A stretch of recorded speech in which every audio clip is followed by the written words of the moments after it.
बिस्मिल्लाहिर्रहमानिर्रहीम। ये आप लोगों का नेक्स्ट टॉपिक है मास एंड वेट। ठीक है, हम लोग अक्सर कंफ्यूज करते हैं इन दोनों टर्म्स को, मास और वेट को। वेट बेसिकली अगर मैं आप लोगों को दोनों की वन वर्ड या मेन वर्ड बताऊं डेफिनेशन में, तो वो क्या बनता है कि मास जो है वो होती है क्वांटिटी। ये हमेशा काम होता है मेरे से। खैर, मास क्या चीज होती है? मास होती है quantity of matter possessed by the body, कि एक बॉडी में क्वांटिटी ऑफ मैटर कितनी है।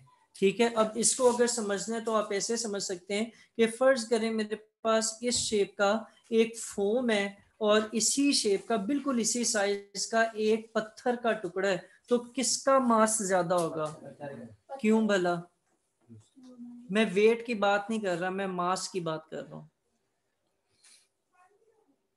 अच्छा, फोम जिस भी मटेरियल से बना हुआ होगा, फोम को शायद आप लोगों को आइडिया नहीं होगा कि उसके अंदर ना पोर्स होती हैं, हवा की पोर्स होती हैं, और वो सॉलिड नहीं होता उसमें।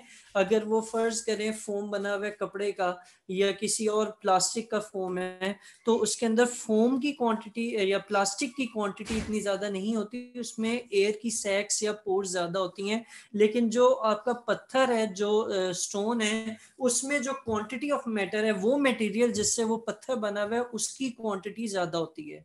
ठीक है, तो मास इन दोनों में से पत्थर का यकीनन ज्यादा होगा, क्योंकि उसकी क्वांटिटी ज्यादा होगी। ये है, ये बात बिल्कुल ठीक है कि अगर मास ज्यादा होगा तो काफी ज्यादा चांसेस हैं कि वेट भी ज्यादा होगा, लेकिन दोनों डिफरेंट चीजें होती हैं। अभी मैंने आप लोगों को लिखवाया, मैंने बताया कि अगर आप सॉरी मास की डेफिनेशन देखते हैं तो वो क्या होता है? Quantity of matter possessed by the body. लेकिन ऑन द अदर हैंड जब आप वेट की बात करते हैं तो वेट क्या चीज होती है? Weight of the body is force equal to the force with which earth attracts the body towards its center या towards itself।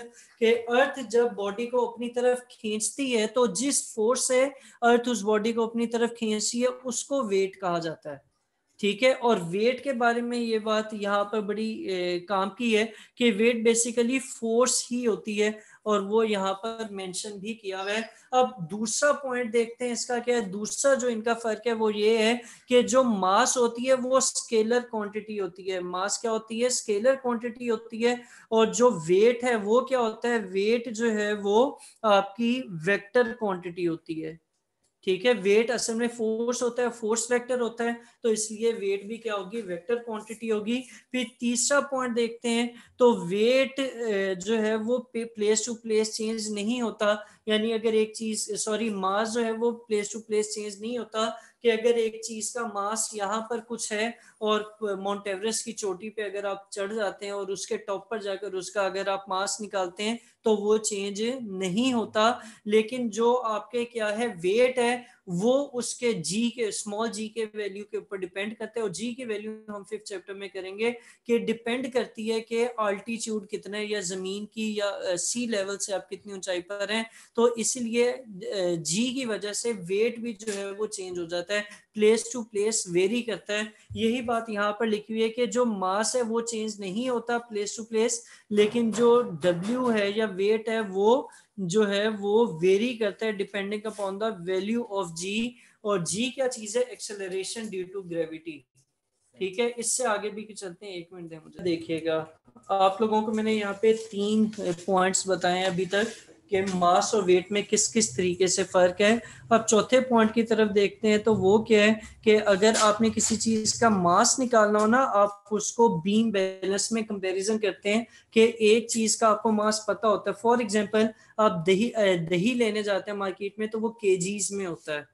ठीक है, वो लीटर में नहीं होता। या हमने उसका जब वजन करना होता है तो हम क्या करते हैं कि साथ वाले तराजू के एक साइड पर एक पत्थर रखते हैं जिसका मास हमें पता है, और हमने फिर जिस चीज का वजन करना है वो दूसरे पार्ट पे रख देते हैं और दोनों को कंपेयर करते हैं। जब वो एक जितने होते हैं तो हम मास बता देते हैं कि इसका कितना केजी है या कितना किलो है। और अगर आपने किसका इसका वेट निकालना होता है किसी चीज का, तो आप उसके लिए बीम बैलेंस नहीं यूज करते बल्कि स्प्रिंग बैलेंस यूज करते हैं। क्योंकि स्प्रिंग बैलेंस क्या चीज होती है, मैं आप लोगों को ये थोड़ा सा ऊपर बल्कि यहाँ से बता देता हूँ कि स्प्रिंग बैलेंस किस तरह काम करता है। कि आपने स्प्रिंग बैलेंस को किसी, फर्ज करें किसी ऊंचाई के साथ बांधा हुआ होता है, और यहाँ पर आपने जिस चीज का वेट निकालना है आप वो रख देते हैं। तो या इसके ऊपर ना एक स्केल बना हुआ होता है जिसके ऊपर मुख्तलिफ वेट की अमाउंट्स न्यूटन्स में दी हुई होती हैं, और जब इसमें खिंचाव पैदा होता है तो वो उसको भी थोड़ा सा नीचे शिफ्ट कर देता है, और उसके स्ट्रेच से आपको पता चल जाता है कि इस चीज का वेट कितना होगा। ठीक है, तो जो मास भी इस तरह का बैलेंस करता है, तो वो बेसिकली ये इक्वेशन यूज करके कन्वर्जन उन्होंने लिखी हुई होती है कि इसके वेट और मास को आपस में उन्होंने लिंक किया हुआ होता है। वेट और मास को उन्होंने आपस में लिंक किया हुआ होता है। अब हम आगे चलते हैं, ये 5-6 पॉइंट्स इनके चेक करने थे हमने, और अब जो है वो हम इनका मैथमेटिकल रिलेशन देखते हैं। तो मैथमेटिकल रिलेशन क्या होता है, मैथमेटिकल रिलेशन इनका होता है जी W=mg। ठीक है, कि मास और वेट एक दूसरे से रिलेट कर सकते हैं विद दैट इक्वेशन।